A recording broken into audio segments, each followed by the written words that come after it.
told you that I practice. I told you to skip it. Listen, I think there's been a big mistake, all right?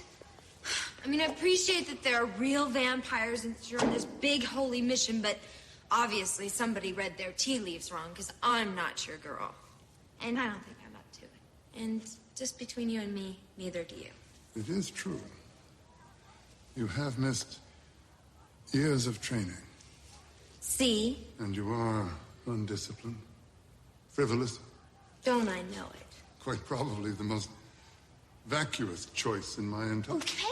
Okay, I think we both get the point. Hey everybody, welcome. It's episode 121 of Revisiting Sunnydale. I'm Camila. I'm Marcella. We are doing something a little bit different today. I know last episode we said this episode was going to be Seeing Red, but we decided to take a detour in celebration. We lied. That's true. We lied. We just lied.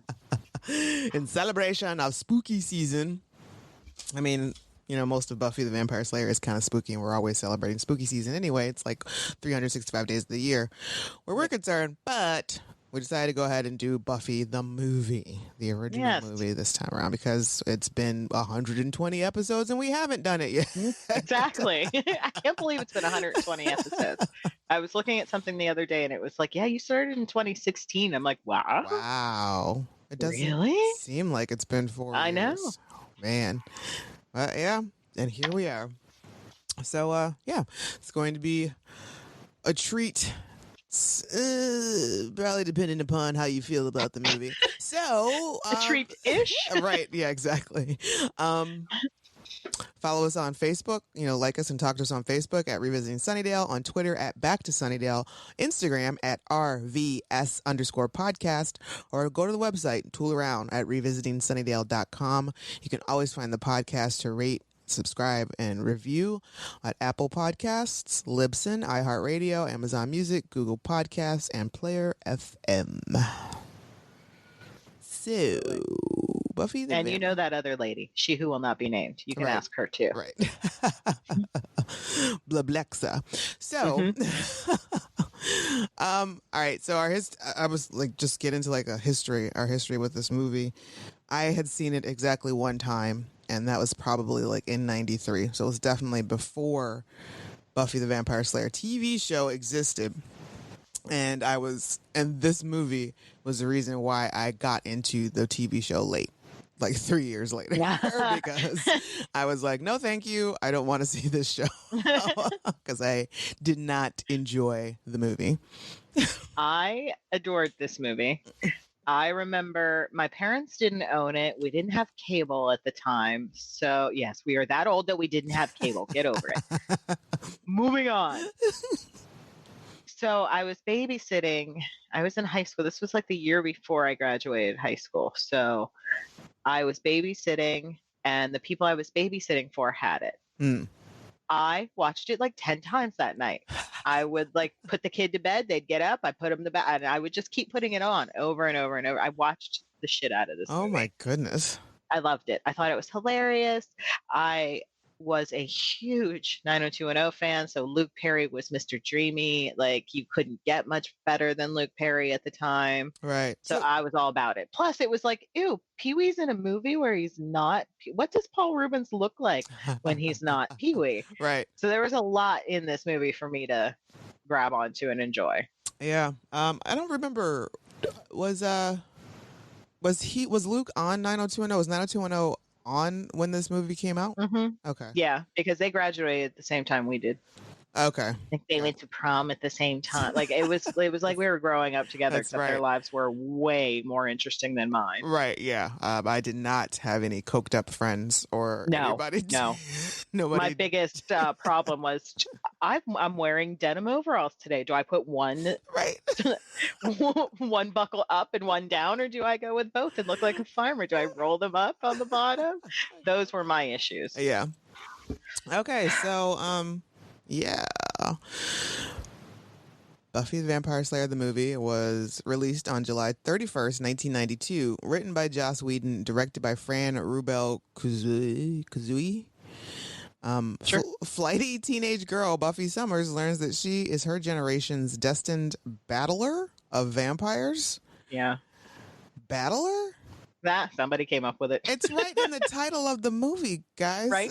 Right? Just call it what it She is. slays vampires. That's it. The destined That's it. slayer of vampires. We don't have to make it more difficult than it really is. And okay, and so is Buffy Summers, that's in the summary of the... It's in the summary, but interestingly enough, they don't call her Summers in the entire movie. It's not until the show that we find out that her name is Summers. Right, yeah, because I was thinking that too. I was wondering that as I was watching it, if we ever hear what her last name is. So speaking of Buffy Summers, played by Christy Swanson, we got Donald Sutherland as Merrick, Luke Perry, as we mentioned before, as Pike, Hilary Swank, as Kimberly, who this is like completely out of character for anything that I've ever seen Hilary Swank do. Rutger Hauer Lothos, Paul Rubens is Amelin. He had a name? I don't. Sure. I didn't hear it at all. Nope. Me neither. David Arquette as Benny, and a lot of random appearances by Ben Affleck, Stephen Root, who you may know from The Office, a lot of things. True Blood. Yeah, True Blood. Eddie on True Blood. Natasha Gregson Wagner. I think I've only ever seen her in Two Girls and a Guy. It's a very low budget. Urban Legends. That's the only thing I remember her from. That's right. Alexis Arquette is just like, just a random I saw vampire. it. I was like, where is Alexis? And then I actually watched that scene. I was like, right there is the vampire. Right. DJ, how'd you miss that? Like, right. And a couple of dudes from School Ties. Yeah. I mean, they were like whoever Buffy's boyfriend was. And, I hate that guy. And his friend. They were in School Ties. And I his, think Ben his Affleck. friend. I think Ben Affleck was also in School Ties. Yeah. What's Or am I confusing it with something else? No, it was School Ties. Matt Damon was in it too. Yeah, Matt Damon was. Yeah, I think Ben was in it. It's been a long time. There's a lot of racism in that movie. Yeah, he didn't have a very big part in it. No, and it was all about Brendan Fraser looking all tall and. Yeah. Whew. Exactly. So, this film, like, I still, first and foremost, I think it starts off so slow. So slow. Although it starts off very much like season 1 with a very similar voiceover. Right. Once in a generation, blah, blah, blah, blah, blah. But then we get a weird vampire and like, it's real weird. It's just, it's just really slow. And then we have like this 15-minute cheer. Like we're watching the cheerleaders go on. I like that song. I like the soundtrack. I think I rocked this soundtrack a lot. Oh, man. I think if they probably would have done better if had they started, and Dan had mentioned this too, had they started in the middle of some action, like the scene where Pike is being chased. He's driving around his Mystery Machine colored van. And we probably should have started off there and then we cut in the middle of it and be like 3 weeks prior, that kind of thing, and come back that way, because this was hard to grasp onto. And I would, first and foremost, how did they convince Donald the Sutherland and Rutger Hauer to be a part of this movie? Hey, sometimes you just have to pay the bills. I mean, I guess. I mean, I kind of understand it, Rutger, more than Donald. Like, Donald seems like some sort of he's like royalty or something. Rutger shows up. Like, Rutger is B-movie. Right. That is his bread and butter. Right. So I think he got typecast for B-movies because of this. But Donald was kind of a shock. I mean, he does well enough with what he's given. And he's really good. And I do enjoy his presence on screen much more so than Lil Miss Christy Swanson. It's so hard for me. She's not a good actress, for one. I don't think. No. And it's not like I've seen her in a lot of things to really know. And it's hard for me to put this into words, and it doesn't sound right or doesn't feel right when I say it, but she doesn't pull off Vapid well.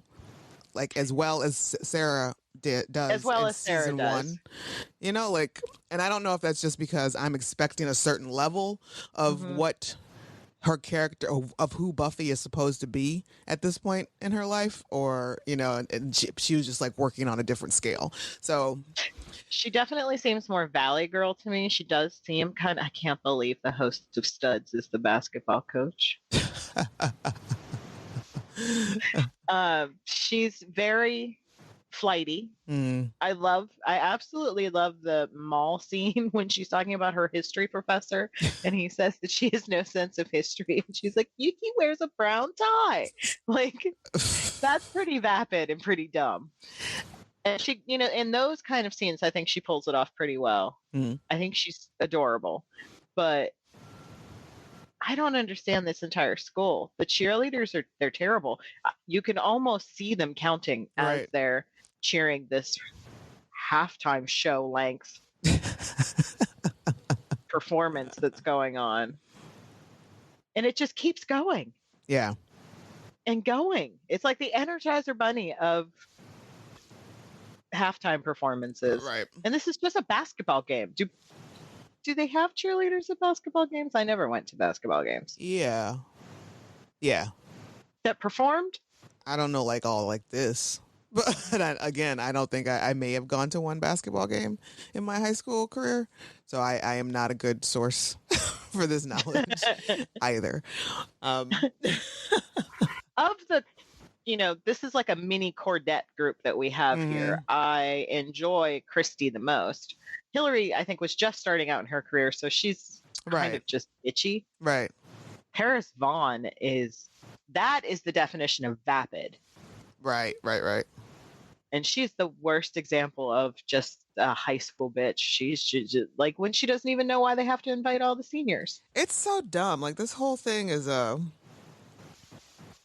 like the way I hate the way that they're so-called friends. Like the whole they're group, not like, friends. No, they're just a bunch of girls who hang out together and consistently hate on each other. Barely tall. Like they give her shit for wanting to buy that yellow jacket. Right. And then the other one goes and buys it and wears it. And then and also when her boyfriend breaks up, when they get to the dance and she shows up by herself and she's like, where's so-and-so? And they're like, and they're like, wow, you just let her walk into getting set up like that and don't warn her, don't have her back. And then not to mention the other girl actually went to the dance with him. Like, y'all suck. You guys really suck. And so Joss has said that everything that takes place in this movie should not be considered canon when it comes to the show. Right. You can say that all you like. Right. No, because I accept that it is canon, and I accept that this is the life that Buffy Summers had before she got to Sunnydale. Right. And we don't hear a lot about her life on the show in LA before she got there, and which is good. Like I like the fact that we don't get into a lot of specifics. Like she burned down her school gymnasium. She was really super popular. She wasn't, and she she was called there. So it works. And it's all there. So stop trying to tell us it's not canon just because you don't like how the end product came out. Right. Exactly. But we often talk about how much Buffy sucks as a friend. Right. If you go with this being canon, I see why she's a bad friend. She has had bad friends her whole life. Yeah, she hasn't had any good role models. No. No, not good practice on being a good friend. Her boyfriend sucks. Oh, yeah. Her boyfriend's friends suck, including the dude from Dazed and Confused who gets eaten straight off. Oh, that's right. Yeah. Yeah. Yeah. The sexual harassment, like, how is it okay for your friend to be touching on your girlfriend? Like all this, the grabbing. It's so nasty. And I don't want to be sexist, but right. Can I borrow her? Come on, son. No, that's foul. Right. But I think the only thing in this entire film that gave me a full on belly laugh was when she's walking down the hall and he's like, got to get me some. And he grabs her ass and she's like, slams him down. And his reaction is just like, I'm sorry. I don't actually need any right now. I love that part. That's one of my favorite parts too. I can see there is problematic things here because lore is different. We don't see them, Poof. they suck your blood, you suck their blood. Right. It just kind of happens here. We also don't see how they, like, where they go, like if they poof or anything, Right. or catch on They fire. just kind of lay there. And I'm thinking, and like the scene, I also love that scene with Stephen Root, where the principal is like going over all the staked bodies. He's like, detention, detention, detention. Detention, detention. There are bits and pieces, like you see Joss's humor in here, like with the newscaster who's describing her looked like a really gross hickey. Yes. Everybody's Valley in this movie. Right. Now, in this story, Hank Summers is still probably an asshole, but apparently so is Joyce. She doesn't even know her daughter's name. And they just leave her with a full-on teenage boy. Yeah. Yeah. No. We're going to go out. We'll see you whenever. Like, have fun. What the hell? Which also, I'm confused about the end credits, because when the movie ends, it starts off with so-and-so as Buffy's mom, and then cast. And then it's like... Well, who the hell is she? Why? You ain't Heather Locklear. It's not like Anne starring. And the other weird thing about the lore in this movie is that Buffy keeps having these dreams, but she keeps inserting herself in these Slayer dreams that she's having. Mm-hmm. So is she a reincarnation of these Slayers, or is she just dreaming? Because she mentions being a slave, and we didn't see that dream. Right. Which, thanks. Thank you. Well, yeah, I'm not sure, because I wanted more information about Merrick and his whole thing. Is like he dies and is reborn to do it all over again. Right. Like, is that like the literal reborn, like baby, and then you grow up and you know this is what's happening, or you just kind of poof, you show up somewhere else, and that's. And are you a baby like vampires? Right. I have to kill the vampires. Right, just completely frustrated because you have until you're like 4 because you haven't fully grasped you're just like motioning staking to your parents. You have not fully grasped the whole thing of language, and like, is he the same person? Is he different people? Right. I have so many questions. Like, how do you just throw that in there and not give me more information? And same with Lothos. Like, he kind of has a thing for Slayers, like Spike does. Like, his whole life is just about hunting Slayers. That's all he does. And he's got this ever-growing posse of minions, including Paul Rubens, who looks fantastic. Yeah, that's a good vamp look for him. I find he was enjoyable. I really also enjoyed, and which is probably the one thing that everybody has always seen, because it always pops up somewhere, his death scene. Mm-hmm. Yeah. It's so funny. And I just wonder, like, whose idea was that? Was that just something he threw out there? He improvised it. That's beautiful. Uh-huh. There's so many useless parts, though, like the scene at the school with the entire gang, and they're talking about the theme for the school dance. Mm-hmm. Like, they're so dumb. I would have really liked less time with Buffy's friends. Yeah, especially her boyfriend. Yeah. I don't need it. I don't want it. And Natasha Gregson. She goes off and she dies very quickly. Yeah, was she one of Buffy's friends? I feel like she's the Andrea of Buffy's friends. Like, she's the smart one that hangs out with them, but they don't really like her and they don't invite her places often. Gotcha. Because I don't even recall, like, I think she showed up and she was like outside somewhere and being lured into someplace, and then they show her again with Paul Rubens. Yeah, being about to be eaten. That's when Lothos makes his grand entrance, like bat, like flying down from the ceiling. It's really dumb. I can almost see the strings. Yeah, it's so stupid. But LA has its own version of the Bronze, apparently, or it's just a bar. I'm not sure. Right. But I don't remember just hanging out in bars. I'm gonna go with this. They're seniors, yeah? Yeah. So, like, I'm gonna say they're mostly 18. In Toledo, back in that time period, you could go into a bar and be 18, but you had to get stamped to show that you were. You had to have the loser stamp that you couldn't drink. Yeah, so gotcha. Maybe. So is Pike in school, or is he Oh, I forgot that was Ricky Lake. Oh yeah, her too. That she's the rando, waitress right. that tells them they can either have a hot dog Or half with a cup nothing of on coffee or it something. But or yeah, coffee. I'm going to assume that Luke graduated last year, Okay. or that Pike graduated last year, because he's got I'm his own worried apartment. about how much he drinks. He's got his own apartment. Yeah. He could just be an emancipated Could be, but minor I'm not sure if he. that drinks a lot. Yeah. Either way, he's got something that some issues he should probably work out. A lot of issues.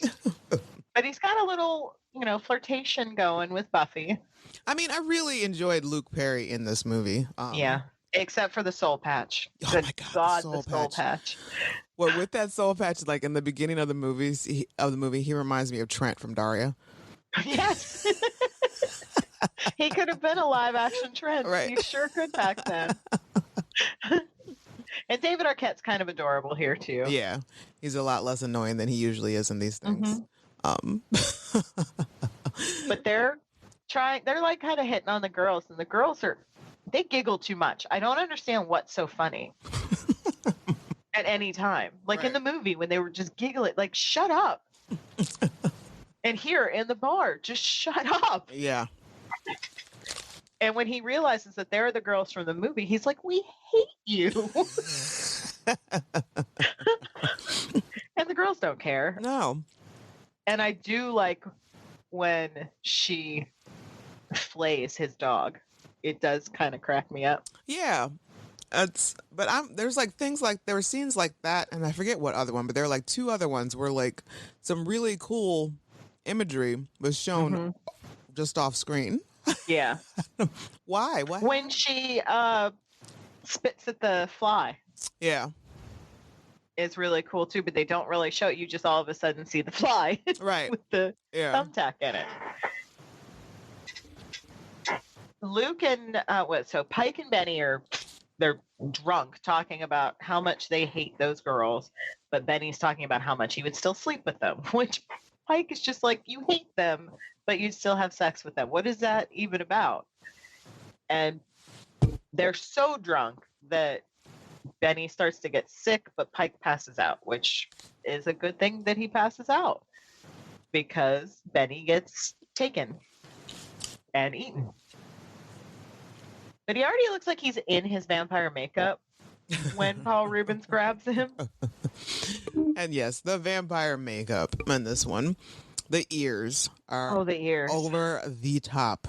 First of all, so bad. Secondly, why is it like nobody notices them? Like the humans don't notice that. She just wonders like, oh, there's something wrong. Like he's acting really strange. Yeah. Look at his ears. No. Look at his teeth. And the dribble shoot cheer is like the first cheer you come up with in like second grade. This isn't a senior no, we cheer should be squad cheer. Well beyond this by now. This is the wiffle ball cheer. It's so tiny. But the girls are again talking about the theme for the dance, and the really stupid one wants to call it Don't Tread on Me. Well, how are you going to not tread on the earth? Well, I guess, yeah, and I guess the dance is like a what? Like protecting the earth kind of thing or something? Uh-huh. Okay.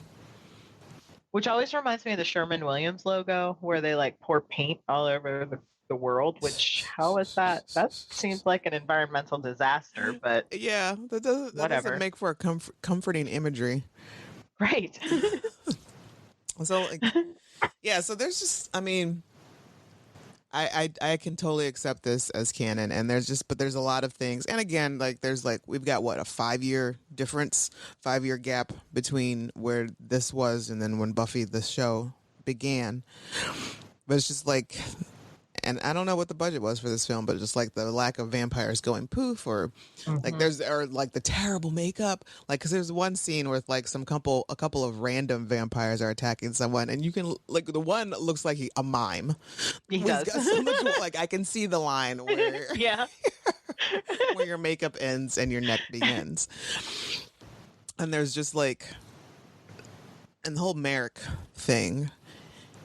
I like Merrick as a character. It makes me wonder, not specifically Merrick, because, there are differences between the movie and the show. Yes, she's a senior here and she starts off as a sophomore in Sunnydale. Oh, yeah, that's right.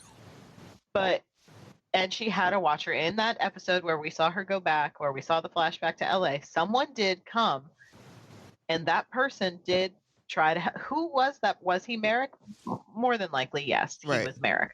Why doesn't she talk about him? Was Merrick a watcher, or was he just a caller? I think he was a watcher, but he had to have died because she didn't have another one. Right. No one else came looking for her, which is a really bad slip up in paperwork. Seriously. On the Watchers Council. Let her be out there rogue. Right. For like how many months, and she doesn't get a new watcher until she gets to Sunnydale? Right. Because it's not just some dude that was like, I know about Slayers. I know what you're doing. Right. Listen. Right. He was on, but he must have died or something, and she never talks about it. There needed to be at least a scene where, because she's like, oh, no, not you. I know. I'm not doing this whole thing again. Right. Agreed. Yeah, there definitely should have been something more. But instead, they chose to tell that story with Faith and her watcher that was killed. Right. And how it fucked up Faith. But there is there has to be some kind of trauma behind Buffy's first watcher. There's just trauma upon trauma under Buffy's poor psyche. She is dealt with more than her fair share of traumatic incidents. And it's kind of messed up because she goes from not a care in the world to having to save the world from 0 to 100 in 3 seconds. And this poor thing, there's no chance. She has no chance. And Merrick takes her to, okay, ladies, if a strange man comes up to you and tells you have some birthright and he knows about your hairy mole that you had removed, all of that still does not equate trust. Come to the graveyard with me. Right, exactly. You should be telling a lot of people, taking an entourage with you, even if you are curious about this. Right. Merrick makes a lot of questionable choices of trying to just persuade Buffy into doing stuff or just going to talk to her. Dude, you don't need to be in the ladies' locker room. No. You could have waited out in the hall. This is a naked place. Yes, it is. And just even his opening line to her was basically, I've been watching you and I know what you look like. Basically, right? No, we start off with the vampires are real. My name is Merrick. Right. And he ain't shit. At least Giles can handle his business. Yeah. Merrick, when he takes her to the graveyard, he immediately gets picked up. He goes to swing and he immediately gets jacked up. It's what? At least Giles lands a few punches before he gets knocked out. Exactly. So you just got your ass handed to you by a fresh vampire. Not even the master. A fresh out the grave. Right. Not the master. Not a vampire who's been doing this for a few months, but it's just some dude that was literally vamped out 30 seconds ago. And and she manages to kill a few vamps her first time out. Right. She takes them in the wrong place the first time, but dude, how long have you been doing this? How come he couldn't? Right. Why is he so bad at this? Why are you so bad at your job? But see, that's another example of canon there, because she does miss the first time. Right. And when she's training Dawn, she makes that reference about how she missed her first time. Right. So stop telling us it's not canon and then sliding in little references like that. Because what's his face in season 2, the Jason Bear character that comes to town and knows everything about her? Yeah. Might as well have been Pike. Right? That would have been... Or her boyfriend. Yeah. You could have made it anybody, but it's just from back then that he knew back then. You're again making ties back to another... Just stop. Yeah, because that would have been a nice shout out or callback to folks who were familiar with the original show, but also not really alienating anybody who wasn't familiar with the original movie. Right. Just giving him the same name or saying, this is my boyfriend, blah, blah. We didn't need to go deep into everything about, Right. It would have been a little wink nod to everybody who knew. Right. But no. And she gets pissed that she's sitting in a fresh grave. You were the one that sat there. I know what a fresh grave. I would have been like, why am I sitting here? Right. Can I sit on that bench over there? But no. No, she sits on the fresh grave and all hell breaks loose and she has to save everybody. And she does. Yeah. But now she's got to deal with, but I have to go to cheerleading practice. And he's like, you're going to skip it and you're going to train because this shit's real. I do give it to Christy Swanson for her athleticism. Yes. I don't know if she had a body double for most of her scenes. It didn't seem like you'd really need to. Right. Like, It's not the highest caliber. Like, I know why Buffy has Sophia Crawford on the show, but these, I mean, I feel like a couple months training, she or even just like, oh, she used to be a gymnast. Yeah, I totally totally did. That, yes. Now, how can you not laugh at the Benny floating outside of Pike's window? That was funny. That was, yeah, especially just like the whole interaction was funny. Let me in. Right. And he's like, there's something wrong. You're floating. And they don't notice the ears. They don't notice right. And the his weird teeth were right, like he's all teeth. Right. Like he's literally wearing the plastic teeth from Spirit. Exactly. Halloween store. And he starts like floating back and forth. He's like, nothing's wrong. Everything's great. And of course, Pike's not going to let him in. He, his mama didn't raise no fool. She didn't raise him, but she didn't raise a fool. I don't understand why he decides that he's just going to leave town, though.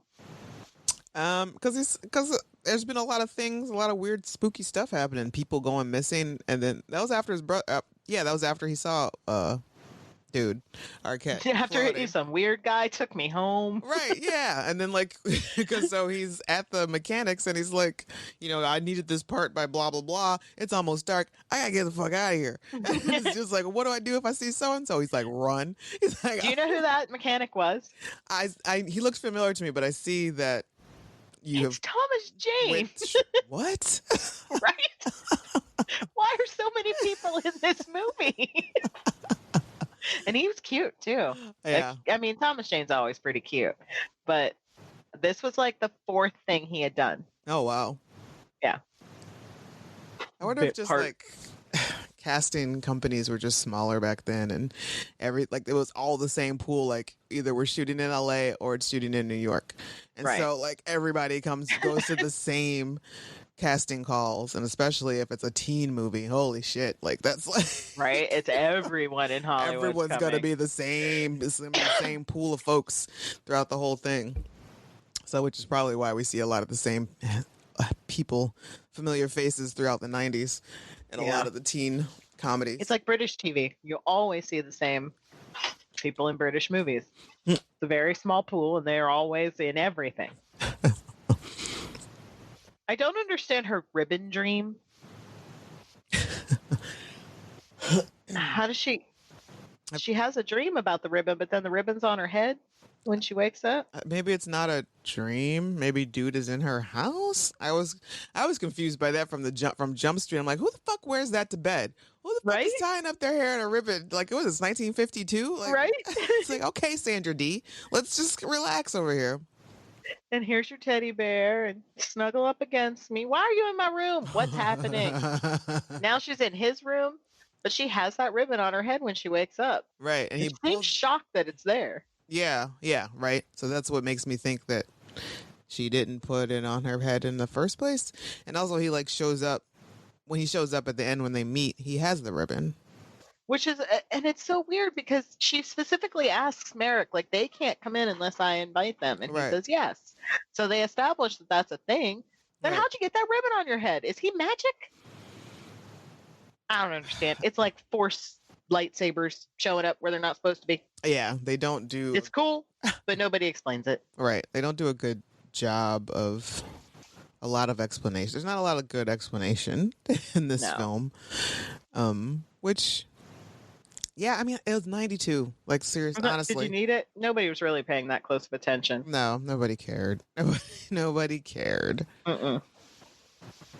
I do like the scene in the locker room though when he throws the knife at her. Yeah. She makes a big deal about saying that she just wants to graduate, move to Europe, marry Christian Slater, and die. And when you look at the course that Buffy took on the show, she did almost all of those things, except for marrying Christian Slater. Yep, this is true. She graduated, she went to Europe, and she died twice. It would have been nice if they could have gotten Christian Slater to make a guest appearance on there, or something. It would have been hilarious. Again, just a wink and a nod to folks who already knew, who were familiar with the movie. I do like the training scene shortly after, when she realizes she really does need to, the shit is severe. A 27-minute training montage? Yeah, the 20, she's talking to the principal. She stabs that thing. He talks to the mechanic. Go through all of that. But she has her first official patrol where she looks adorable. She's got that little hat and a little hoodie. Yeah. And here's one thing I've always wanted to know from Joss is why he got rid of, number one, the hairy mole that's supposed to ID the Slayer. Oh, really? And the cramps. I think they're both like, gross. yes, I agree, get rid of both of those things. But why? Because it's gross. I just don't think, I think to be logical about it, the cramp thing, that we can get away with that in a 90-minute movie. But from episode to episode, we're still she doing would just this. be walking around like, ow, Right? oh my God, all the time. And like right off the bat, she would have known with Angel. Right. So you couldn't have had the whole build up with her finding out Angel was a vampire because she'd been like, ow, hey. Right. Yeah, exactly. And plus, it's just stupid. It's her body's way of acting to their unnatural. It's so stupid. Like the whole, it's like, that literally, that is like that screams that a dude who is unfamiliar with women wrote this script.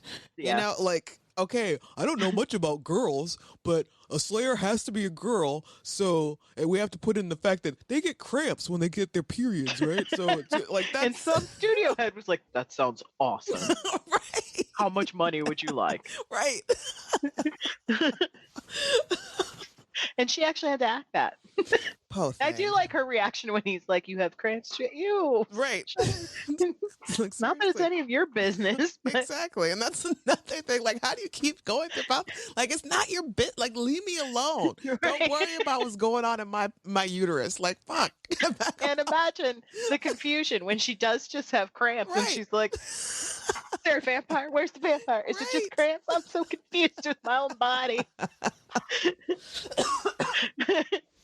And so they make a big deal about her stabbing them in the heart. And the guy on this first patrol, she clearly stabbed him in the center of his chest. Right. All the way through his chest that stake was like 3 feet long. Those stakes are huge in this film. They were huge. And that she was not carrying a 3-foot stake. But she definitely kicked him with one.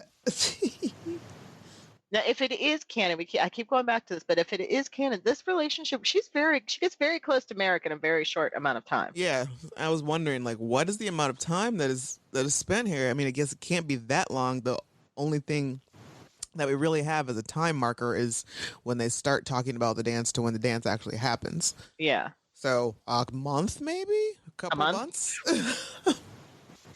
I do like when he makes his first joke about. Everybody makes a joke about how stupid she is. Fair game. She is kind of dumb, but but I mean, that's another. It's always like she's not really stupid. Like, it's just there's just something that there's like, maybe there's just not all cylinders are firing. It's just, you know how in high school when you would act a certain way with one group of friends, right, then you'd act a different way with another group of friends, right, and never the two shall meet, right. When we see her with Merrick, that's who Buffy is, right. When we see her at school, when we see her with Pike, though, maybe when we see her with Pike, that's a little bit more who she is. But I feel like she's putting on this attitude when she's with those girls. Definitely, and the facade starts to drop a little bit more the further she gets into the Slayer world. She starts caring less about cheerleading. She doesn't Right. give two shits about this dance and the decorating of this dance, but she wants to. Right. She wants to care about these things. She wants to be a regular girl, but how can you when World's on people are, fire. yeah, the world is on fire, it's burning down around you, and grown men are calling you horrible, horrible racial slurs, Right. bigoted slurs that you cannot just say in a movie these days. No. Oh, the 90s. And why did you call her that? Because she kicked you off your bike? Yes. Or 'Cause she's stronger than you? and because that was the other scenes. Like, why couldn't we see her actually kicking his ass a little bit? Like, that's All we see is this man all suddenly on the Yeah. ground yelling at her. because she wasn't accepting his advances. Because what did he say? He asked if she wanted something real between her legs or something, and that's why And she said, "Yeah, I do." right. And she stole his bike. So that must mean clearly she didn't want you. So Right. she must be. One of the strangest scenes in the entire movie is just prior to that is at the basketball game when Grueller makes his appearance as a vampire playing basketball. Teen Wolf. Teen Wolf, full Teen Wolf. And also Paul Rubens when he's on top of the mystery machine. And when he loses his arm. Yeah, so I was like, he's Teen Wolfing. He's totally Teen Wolfing. But Grueller shows up, and why didn't Buffy get cramps as soon as he walked in? Right. It's just like this really convenient plot device that it only shows up ever so often. It's like they forget about it after a while. Right. And it makes no sense. I mean, if you want to use it, cool, but go full on with it. Yeah, use it. And then use it and keep using it. And so and this is why it just kind of eventually fades itself away from, like, yeah, she should have been in crazy pain at the dance. Oh, crazy pain. She should have known all those vampires were outside, Right. showing up outside. But at the game, she recognized, like, Grueller won't pass the ball. He's dribbling on his own. He's dunking, and then he's floating Right. back down to the And floor. Nobody questions this, really. No. They're just mad that Except he's for the not ref sharing. who's like, you got to get him out of here. He can't be showboating. That's your problem? Right. Not the fact that this kid is clearly dead. I was Ben Affleck wants none of it. rightfully so. Like, I'm pretty sure he had some blood in his mouth, but he came. It's like, ew, did. take it. And I must have missed the introduction to the coach's character because I don't understand. Because when I started to catch it, like I see he's folding. Yes. He's folding their jackets and he's like, you were late. Now you sit right there and think about how that made me feel. And I'm like, what? And of course, like, Buffy they just interrupts the entire game Yeah. and lays Grueller out. And she has like this awesome panther stalking prey moment in the middle of the floor. But nobody's like, what's going on? No. Except for Merrick, who was just like, Buffy. And she's like, he knows who I am. Because apparently they can't know her name. There's some kind of special power in them knowing her name. What, like and he knows who she is. Like Rumpelstiltskin? Right? And it's like, okay, he knows who you are, but all you did was kick him. How does Right. that equal Slayer? Right. Like maybe you're just defending your high school game. Right. You're really into this basketball game and he is being a jerk face by ruining it. Yeah, okay, so Pike sees a motorcycle go by, somehow figures out that it's Buffy. yeah. And steals one? Yeah. That was being worked on. Yep. It doesn't work. You're fixing it. How are you just going to steal it and take off? Right. Like you don't know what's wrong with that thing. There could not be any brakes. Right. Where are you going? And speaking of no brakes, Buffy doesn't even attempt to stop hers. No. She just hops off of it. It just Just keeps lets running. it crash. Okay. As you were. And now she's got overwhelming cramps. Wow. And there's nobody around. No. But then there are multiple students from the high school that were not at the game. Now we've got a wrestler who's apparently a vampire. There's some other people. She's trying to get Grueller to not attack her or kill her. It's all very strange. And their teeth are just the worst, and the ears are the worst. And Grueller's like chewing gum. But I'm wondering if it's like a piece of flesh, because there is a bunch of blood in his mouth, and I'm suddenly concerned. Yeah. But he dies very quickly. Right. So all in all, I mean, multiple. Is it necessary to watch this film and still enjoy Buffy the Vampire Slayer, the television series? No, not absolutely not. And it does not really. It doesn't give me any more deeper knowledge of like my multiple viewings of the entire series of the show. It makes me appreciate personal headcanon. Right. And it also makes me appreciate Sarah Michelle Gellar much more, and everybody, like the entire cast of the television series, because it really, yes, obviously the writing got 10 times, 20 times much better. And you get that when you have like a team of writers and other people to work off of, and better people and all that stuff. But also just like the beauty that every single main character and the actors brought to this show, like our series regulars. My God, like it was just a matter of the chemistry and talent and ability of everybody. It's what makes this television show so what it is. Yeah, just unforgettable, and making you want to like keep going back and revisiting Sunnydale time and time again. And which we did. And so, the movie, it goes a little off the rails for a little bit. There's, they end up finding out her name anyway. Merrick dies. They crash the high school during the dance. Lots of kids die. But she ends up saving the day. Right. That's like Buffy always does. Right. And there's a scene, one of my favorite pieces of random trivia is that there's a scene at that dance. Seth Green is in this movie. I see. He's in the original DVD and VHS. He's like on the back of the box, and I always remembered seeing him on the back of the box, but never remember him. But he's there at the dance. You can see the back of his head. He's actually one of the first vampires she kicks when she comes out of the door of the gym. Oh, he's a vampire. He's a vampire. You just never actually see his face. Oh. Yeah, it's kind of sad. Well, he made up for it. He did make up for it. But I do, in the end, overall, I would say, I still enjoy this movie. Is it 90s schlocky fun? Yeah, it really, really is. But it had a great soundtrack. The end credits are hilarious. Oh, I totally turned it off. The news, all the different news reports, all the different characters, like Hilary Swank. Stephen Root smashed her face into something, and she is not doing well. She's accepting like prom queen or something.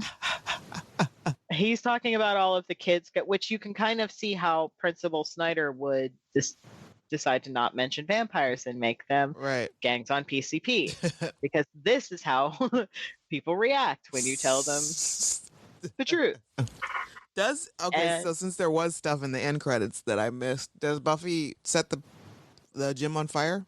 No. Her and Pike kiss and ride off into the sunset to Susanna Hoffs. Yeah. That I saw, and then that was when I shut it off. I was like, I don't know. Yeah. Maybe there's an end credits thing like where she'll. No, it's I think the very last ones we see her at Buffy's ex-boyfriend and the new girlfriend crying about, why did I let you do this to me? And she runs off, and they're like on the news. It's like, your parents are gonna have some questions, young lady. So we watch this as part of, I personally, every Halloween, every October, I do, the 31 days, and I try to watch a bunch of different stuff. Right. And this was one of the things that I ended up, stop, wait, sorry. The very last thing we see is another shot of Paul Rubens kicking the... he sits back up and he's still kicking the stairs with the stake in his chest. Yes. So I usually always watch this around Halloween time. And I always, always, always watch the Buffy Halloween episodes, Ah, yeah. of which we only have 3, I think. There's one there's one where the costumes come to life, then there's the frat season 2. house, and then there's Dawn's Dawn. Halloween. Yeah. If I were to rank them, Dawn's Halloween's my least favorite. Yep. And then I kind of have a hard time deciding between season 2, Halloween, and season 4, the frat Halloween. I would have to go with the costumes come to life, then the frat, and then Dawn. We've got Spike in 1, which is always nudges everything up a little more. Right. But the way they react to each other in season 4, like the way that Xander's so mad about everybody ignoring him and then he becomes invisible. And Willow's trauma, basically, at being a witch and things not working out and everybody just downplaying what she does and having to deal with Oz's fear of turning into a werewolf and killing everyone. And then the whole tiny fear demon. Yeah. And we get Giles in costume. I might like Fear itself a little better than Halloween. We've got... Oh, yeah, that's right, in the costume. But Giles with a chainsaw is It's also... Fear itself. Yeah, is also much more... Mm-hmm. See, there's more reasons. It's just, and Anya in a bunny suit, it might edge out Spike for me. Nope, I'm still going to keep my original. I think mostly because and I've said it before on this show, is that I enjoy watching actors who have been playing characters that we know and love for so long, taking on a different character within that world. Yeah. So I really like watching Buffy just be like this little helpless, whatever. And then, Xander rolls in and he's army man and excuse me, ma'am, and, all that business. and also that's where Oz first notices Willow. Yeah. I do love that scene when Giles is like, "You're a ghost? What kind of ghost are you?" And she's like, "You think this is something? You should have seen Cordelia." And then his absolute horror at thinking Cordelia turned into a giant cat. Right. So you guys go watch all 4 of these things this Yes. Halloween season. You will enjoy all of them. 3 of them. 1, you may or may not enjoy the Buffy movie as much as I do. But tell us what you thought. Yeah. And also, does this pass the Bechdel test? I don't think that she ever talks about anything. She talks to the girls. Yeah. But it's so vapid that I have a hard time saying yes. I have no idea how to follow what even they were talking about. Right. I know they're probably more than likely they're talking about her history teacher. They're talking about her boyfriend. Talking about the dance. Right.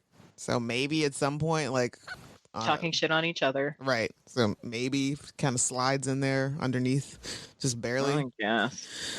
But it's not a proud pass of the Bechdel test. It is not. It's extremely embarrassing.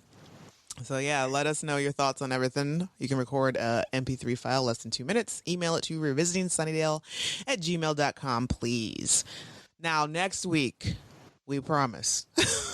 We promise, unless we're lying. Is Seeing Red. But, this is kind of a troubling episode. Not as troubling. It is. Not as, not as emotional as The Body, but still, you can see why we may have wanted to push it back a little bit and just kind of tiptoe around it still. Because it makes our relationship with Spike a little more complicated. And my feelings fluctuate every time I watch it. So let's see next week where we fall. So subscribe, follow, like us. You can find me, Camila, on Twitter at @the_Rugged Angel.